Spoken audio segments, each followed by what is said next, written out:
दोस्तों, एक पति और पत्नी अपने अपने परिजनों के साथ अपने तलाक की फाइनल डेट पर जज साहब के सामने खड़े होते हैं। जो लड़का होता है जिसका नाम रवि होता है और उसकी पत्नी का नाम नीसा होता है।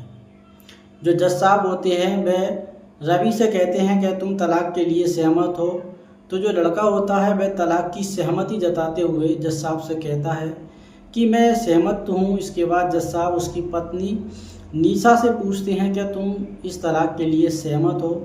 तो उसकी जो पत्नी होती है वह कहती है कि जज साहब मैं तलाक के लिए सहमत तो हूँ, पर उससे पहले मैं अपने पति के साथ एक रात गुजारना चाहती हूँ। दोस्तों, जब जैसे ही ये बात जज साहब सुनते हैं तो सुनकर के जो है गुस्सा हो जाते हैं। ये कहने लगते हैं कि ये केस तुम्हारा लगभग 3 साल से चल रहा है कोर्ट में। अब पिछली दफ़ा मैंने 6 महीने की तारीख तुम्हें इसलिए दी थी ताकि तुम सोच समझ कर अच्छी तरीके से डिसीजन कर पाओ। इसके बाद तुम्हें तलाक फिक्स हो जाएगा और इसके साथ ही साथ मैंने तुमसे कहा था अगर तुम लोगों का डिसीजन नहीं हुआ तो फैसला मैं सुनाऊंगा, और जो फैसला मैं सुनाऊंगा वो फैसला तुम्हें मानना पड़ेगा। लेकिन दोस्तों, जो जज साहब होते हैं वह भी एक इंसान थे, बहुत ही अच्छे इंसान थे। वे सोचने लगते हैं कि क्या पता इस एक रात के कारण इन दोनों की ज़िंदगी दोबारा बस जाए या इन दोनों का घर एक बार दोबारा बस जाए। चलो एक रात का इन्हें मौका देते हैं। और वो अपने जो पत्नी होती है उसे अपने पति के साथ एक रात बिताने के लिए कह देते हैं कि कल सुबह 10 बजे तुम फिर कोर्ट हाजिर होना और उसके बाद तुम्हारा हमारा अंतिम फैसला होगा। ये बात सुनते ही जो लड़की के परिजन होते हैं वे अपनी बेटी को जज साहब के सामने ही भला बुरा कहने लगते हैं, डांटने लगते हैं। अब जो जज साहब होते हैं वे उनसे कहते हैं कि आज से पहले जो तुम्हारी लड़की थी तुम्हारे साथ थी, तुम उसे समझा सकते थे। ये जो बात है, ये जो मैटर है कोर्ट तक नहीं आता। अब जो फैसला है वह तुम्हारी लड़की के हाथ में है। उसे अपनी लाइफ जीने का पूरा अधिकार है। वह एक रात के लिए अपने पति के साथ रुक सकती है, तुम्हारा बोलने का कोई अधिकार नहीं है, ना तुम उसे रोक सकते हो। जज साहब की ये बात सुनकर के जो उसके परिजन जो होते हैं वे चुप हो जाते हैं। उसके बाद से लड़की होती है वह कोर्ट से बाहर जाती है तो उसका पति जो रवि होता है दोस्तों वह भी कोर्ट से बाहर आ जाता है। उसके बाद जो उसकी पत्नी नीसा होती है वह रवि से कहने लगती है चाहे तुम्हारा मन मेरे साथ एक रात बिताने का हो या ना हो, पर ये जज साहब का ऑर्डर है कि एक रात तुम्हें मेरे साथ बितानी ही पड़ेगी। दोस्तों, रवि होता है वो उसे मना नहीं कर पाता है और कह देता है कि ठीक है। लड़की कहती है कि ना ही मैं तुम्हें अपने घर लेकर चलूँगी और ना ही मैं तुम्हारे घर पर आऊँगी। ये आज की रात जो है हम एक होटल में बिताएंगे। मैं तुम्हें कल फ़ोन करके बता दूंगी कि तुम्हें किस टाइम पर किस होटल में आना है, और साथ ही साथ तुम्हें रूम नंबर भी दे दूंगी। दोस्तों, जो नीसा होती है वह होटल का कमरा बुक कर लेती है। अब जो रवि होता है उसको शाम को लगभग 7 बजे होटल में पहुंचने के लिए कह देती है। अब जो रवि होता है दोस्तों पूरे फिक्स जो है 7 बजे के टाइम पे होटल में पहुंच जाता है। अब जो रूम उसने बताया था उस रूम में चला जाता है, मगर उस रूम में नीसा नहीं होती है। वह उसका आने का इंतज़ार करने लगता है। करीब 10 मिनट के बाद जो नीसा होती है वह एक नई नवेली दुल्हन की तरह सज धज कर लाल साड़ी में होटल के कमरे में प्रवेश करती है। उसको देखने के बाद जो उसका पति होता है रवि होता है, इसके चेहरे पर एक कोई प्रभाव नहीं पड़ता है, मानो वो निर्जीव सा हो। उसकी पत्नी होती है नीसा, वो भी उसके पास आकर बैठ जाती है। उससे कहती है कि क्या तुम ठीक हो। उसका पति उसे कोई जवाब नहीं देता है तो उसे थोड़ा सा उसके नज़दीक आती है। जब भी कोई जवाब नहीं देता है तो वह बिल्कुल उससे सट कर बैठ जाती है और बैठकर अपना एक हाथ उसके कंधे पर डालते हुए रोमांटिक अंदाज में उसके कान में कहती है कि आज की रात जो चाहे तुम मेरे साथ कर सकती हो, तुम्हें पूरी आज़ादी है। आज मैं मना नहीं करूँगी। लेकिन दोस्तों, रवि होता है मानो उसके कानों में ये बात नहीं पहुंची हो, बिल्कुल निर्जीव सा बेजान बैठा रहता है। इसी की वजह से उसकी पत्नी होती है वह अलग ही मूड में होती है, उससे बात करना चाहती थी। वह बहुत ही ज़्यादा रोमांटिक मूड में होती है, उसे अपनी बाहों में भरने की कोशिश करती है तो वह छिटक कर उसे दूर कर देता है और कहता है क्या इस बात के लिए तुमने जज साहब से कोर्ट में मेरे लिए एक रात बिताने का टाइम मांगा था? अगर ये बात है तो मैं यहाँ पर नहीं रहना चाहता हूँ। मेरी कोई भी इच्छा नहीं है तुम्हारे साथ इस तरीके का काम करने की। उसकी ये बात सुनकर के जो नीसा होती है वो बिल्कुल भी गुस्सा नहीं होती है बल्कि शांत होती है। शायद वो उस रात के लिए कुछ अलग ही सोच कर आई थी। वो उसे कहने लगती है कि कोई बात नहीं है। वो उसे हंसते हुए कहती है, मेरे राजा कोई बात नहीं है, लेकिन अभी मैं तुम्हारी पत्नी हूँ, मेरा अभी तुम पर पूरा अधिकार है, मैं जो चाहे वो कर सकती हूँ, तुम मुझे मना नहीं कर सकते हो। दोस्तों, अब जो रवि होता है, वो लड़का जो होता है गुस्से में आ जाता है और वो कहने लगता है, आखिर तुम्हारी मनसा क्या है, तुम्हारे मन में क्या है, तुम कहना क्या चाहती हो, करना क्या चाहती हो, मुझे मेन बात बताओ ताकि मैं यहाँ से निकल सकूँ। अब जो लड़की होती है वो कहती है कि इन जो है 3 सालों के दौरान क्या तुम्हारी मेरी बिल्कुल इच्छा नहीं हुई अपनी पत्नी से मिलूं, क्या तुम्हारी इच्छा मर चुकी है। वह उसे ऐसी बात बोल देती है जो उसे चुप जाती है। उसके बाद से उसे शायद कहने लगती है कि तुम भूल गई हो, इन्हीं बातों को लेकर हमारा तलाक हो रहा है। जब भी कभी हम जो है संबंध बनाते थे, तुम मुझे सिर्फ एक ही बात का ताना देती थी कि जब भी तुम संबंध बनाते हो तो मुझसे प्यारी प्यारी बातें करते हो, उसके बाद तुम सिर्फ ऑफिस में अपना ध्यान नहीं रखती हो, और उसके अलावा तुम कभी भी मुझसे बैठकर प्यार से बातें नहीं करते हो। वह कहने लगता है, क्या प्यार भरी बातें ही करना ही प्यार होता है, उसके अलावा क्या मैं तुम्हारा कभी किसी बात में तुम्हारा ख्याल नहीं रखता था, छोटी छोटी बातों को लेकर मैं तुम्हारे प्रति सीरियस नहीं था क्या। वह कहने लगती है, खैर उन बातों को छोड़ो, मैं आज की बात कर रही हूँ। दोस्तों, वह कहती है कि शायद इस दुनिया में कोई एक आध ही मर्द होगा कि तुम्हारे जैसा हो, जिसके सामने इतनी खूबसूरत नौजवान दुल्हन जैसी लड़की बैठी हो सज संवर कर, और वो उसे टच भी ना करे।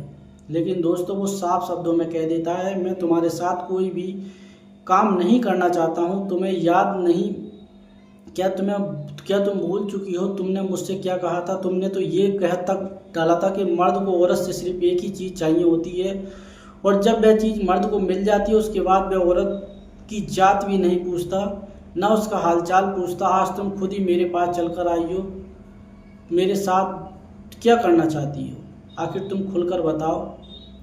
दोस्तों, वो कहने लगती है कि मेरी कोई भी मंशा नहीं है तुमसे इस तरह के काम करने की या बनाने की, मैं तुमसे संबंध बनाने के लिए आई हूँ। मैं तो सिर्फ एक सवाल का जवाब जानना चाहती हूँ। जब मैं 6 महीने बाद तुमसे कोर्ट में मिली तो तुमने देखा कि तुम बहुत ज़्यादा कमज़ोर हो चुके हो। तुम्हारी आंखें और चेहरों को देखकर मुझे कोर्ट में ऐसा लगा कि तुम्हें अपने जीवन से प्यार नहीं है, तुम सबका मुंह छोड़ चुके हो। आखिर ऐसी क्या बात है, तुम तो बहुत ज़्यादा हंसमुख टाइप के इंसान थे, सबको हंसाया करते थे और सभी के साथ मस्ती किया करते थे। आखिर इन 6 महीनों में ऐसा क्या हुआ है, किसी बात में किसी बहस में तुम मुझे जीतने नहीं देते थे, लेकिन अब ऐसा क्या हो गया कि तुम बोलना ही नहीं चाहते हो। सिर्फ इस बात का जवाब मैं जानना चाहती हूँ, अगर तुमने नहीं बताया तो शायद मैं तुम्हें तलाक नहीं दूंगी। दोस्तों, वो कहने लगता है कि मैं तुम्हें तलाक दो या ना दो, 5-4 दिन बाद 4-5 महीने बाद मैं तुम्हें छोड़कर खुद चला जाऊँगा, शायद फिर इसके बाद तुम्हारा चेहरा कभी भी नहीं देख पाओगी। ना चाहते हुए भी दोस्तों उसकी इस बात को सुनकर वह कहने लगती है कि मैं समझ में नहीं, तुम क्या कहना चाहते हो, खुलकर बताओ आखिर क्या बात है। अगर तुम शादी से लेकर अब तक दिल में मेरे लिए जरा सी जगह है तुम्हारे, तो मुझे तुम सही बताओगी। अब दोस्तों, वो कहता है, उसकी बात को सुनकर जो है रवि होता है वह टूट जाता है, उसकी आंखों में आंसू आने लगते हैं, और जो रवि होता है वह रोते हुए आंखों में आंसू आने लगते हैं, और वो कहता है, पिछली तारीख पर कोर्ट में मिले थे नाम, उसके 2-3 दिन बाद ही मेरे पेट में अचानक से दर्द हुआ। उसके बाद में हॉस्पिटल में जाकर जब मैंने अपने चेकअप करवाए तो मुझे पता चला कि मुझे कैंसर है, और शायद अब मैं 4-5 महीने भी जी पाऊँगा। अगर मेरी बीवी होती, बच्चे होते, तो शायद मेरे पास मकसद होता मेरी ज़िंदगी से, मुझे अपनी ज़िंदगी से प्यार होता, लेकिन अब मेरे पास ऐसा कुछ भी नहीं है जिससे मैं प्यार कर सकूं। तो शायद जीवन का जीना ही बेकार है। मैंने अपनी लाइफ से सारी आशाएं छोड़ दी हैं। उसकी कैंसर की बात सुनने के बाद जो उसकी पत्नी होती है दोस्तों, वो बहुत ज़्यादा भावुक हो जाती है, उसकी आंखों में आंसू आने लगते हैं। वह सोचने लगती है कि जिस पति की लंबी उम्र के लिए मैंने हफ्ते में 3-4 बार उपवास रखा और करवा चौथ का व्रत रखती थी, जिन उपवास को लेकर मेरे पति और मेरे बीच झगड़ा हुआ करता था, आखिर वह पति आज अकेला पड़ गया है। वह अपनी मौत से अकेला जूझ रहा है, वो अपनी मौत से अकेला लड़ रहा है। आखिरकार मैं ऐसा कर सकती हूँ। वह ज़्यादा इमोशनल हो जाती है। इमोशनल होने के बाद वह अपने पति के गले लग जाती है, लेकिन उसका पति कोई प्रतिक्रिया नहीं करता है।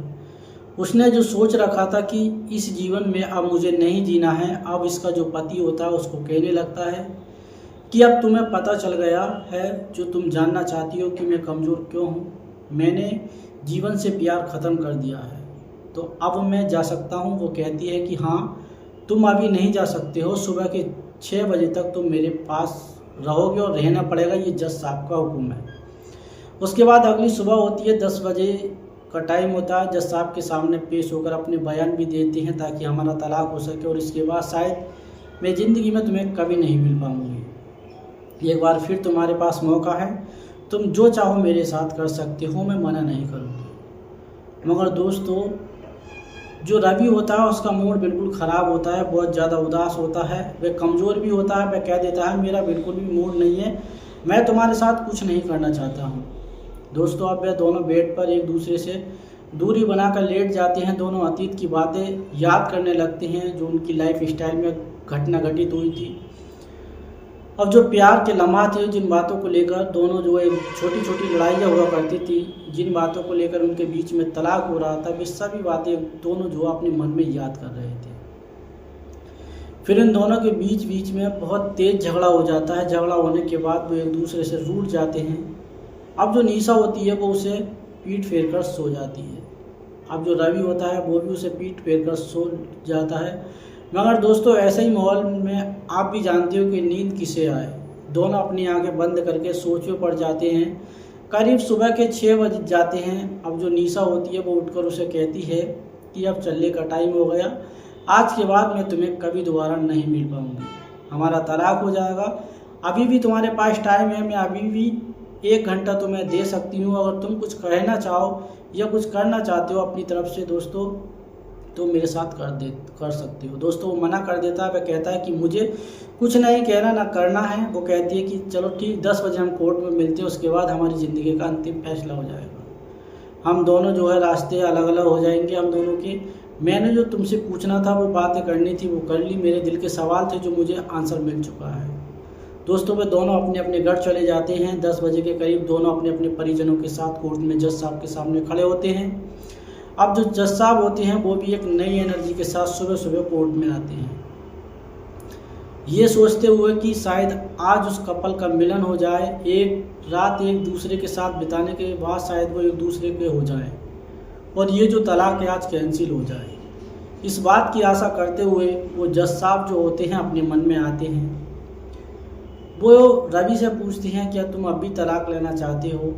तो रवि कहता है हाँ जज साहब, मैं तलाक लेना चाहता हूँ। उसके बाद जज साहब ये बात सुनते हैं तो हैरान हो जाते हैं। अब ये बात सुनने के बाद वह उस लड़की निशा से भी उसकी आशा छोड़ चुके होते हैं कि शायद ये भी बात बोलेगी कि मुझे भी तलाक लेना है। वो उससे पूछते हैं कि तुम्हें तलाक लेना चाहती हो निशा?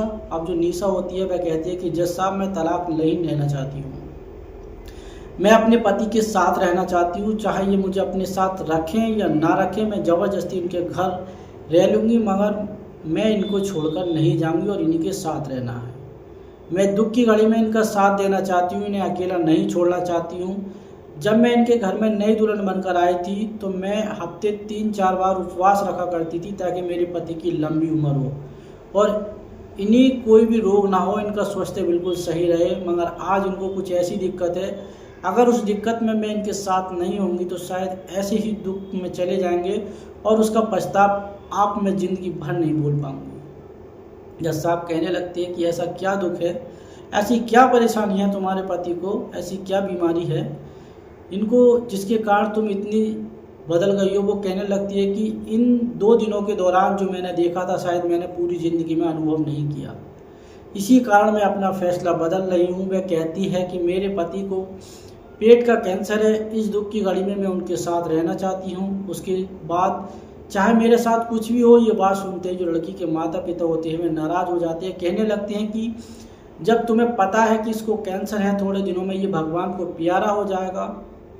फिर भी तुम उसके साथ जाने की जिद कर रही हो, तुम इसके साथ रहना चाहती हो। बेटी, अपने जीवन को तुम खुद बर्बाद मत करो, हम तुम्हारी कहीं और शादी कर देंगे। मगर दोस्तों, वह अपने माता पिता को स्पष्ट मना कर देती है कहती है कि मैं इन्हीं के साथ रहना चाहती हूँ, अगर आज मैं इनके साथ घर नहीं गई तो शायद मैं जीवन भर अपने आप को माफ़ नहीं कर पाऊँगी। मम्मी पापा, आज तुम मुझे अपने घर जाने को मत रोकिए, इनके साथ जाना चाहती हूँ मैं। दोस्तों, अपनी पत्नी की ये बातें सुनते हुए रवि जो होता है वो टूट जाता है, वहीं फर्श पर बैठकर रोने लगता है। उसकी पत्नी उसे संभालते हुए कहती है कि जब रोना तुम्हें शोभा नहीं देता, अब तुम्हारे पास ज़िंदगी जीने का मकसद है, तुम्हारे पास तुम्हारी पत्नी है, उसके लिए तुम्हें जीना होगा। दोस्तों, रवि मुस्कुराता उठता है, खुश हो जाता है, उसकी पत्नी उसे गले लगा लेती है। अब जो जज साहब होते हैं वह भी खुश हो जाते हैं। आखिरकार किसी न किसी तरीके से इन दोनों का मिलन हो गया। वे अपने पति के साथ अपने घर चली जाती है और अपने पति की केयर करने लगती है, उसका अच्छे से ख्याल रखने लगती है, समय पर दवाइयाँ देने लगती है। दोस्तों, जिन लोगों का ये 4 साल से तलाक अटका हुआ था, भगवान ने शायद इसी कारण 4 साल तक इनके तलाक को खींच कर रखा कि वे एक दूसरे के हो सके। आखिरकार वे दोनों एक दूसरे के हो गए, अपने जीवन को बहुत अच्छी तरह बिता रहे हैं। दोस्तों, ये जो कहानी आपको कैसी लगी कमेंट सेक्शन में ज़रूर बताना। और दोस्तों, इस निशा के माध्यम में आपकी जो भी राय है कमेंट सेक्शन में हमें ज़रूर लिखना। दोस्तों, मिलते हैं फिर किसी सच्चे घटनाक्रम के साथ, तब तक के लिए जय हिंद, वंदे मातरम।